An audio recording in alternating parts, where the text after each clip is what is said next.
আসসালামু আলাইকুম। সবাই তোমরা কেমন আছো?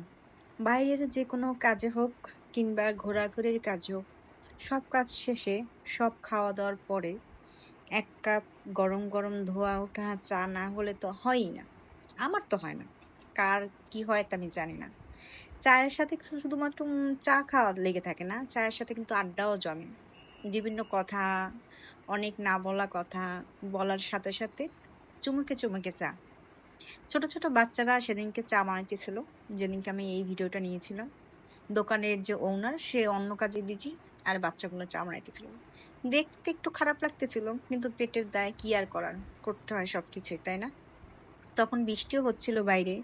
ছোট্ট একটা চায়ের দোকান। সবাই চায়ের দোকানে আশ্রয় নিয়েছিল একটু বৃষ্টি থেকে বাঁচার জন্য।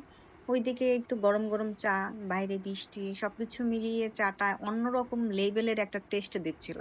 আর সাথে যদি থাকে প্রিয়জন, তাইলে তো কথাই নেই। চা কিন্তু চায়ের আড্ডা সেটা বাসায় হোক কিংবা বাইরে। বাইরে তো মাস্ট। প্রিয়জন ছাড়া চা খাওয়া একদম জমেই ওঠে না। আমার তো ওঠে না। কার কেমন লাগে তা আমি জানি না। আমার ওঠে না। প্রিয়জন সেটা বিভিন্ন ধরনের প্রিয়জন হতে পারে।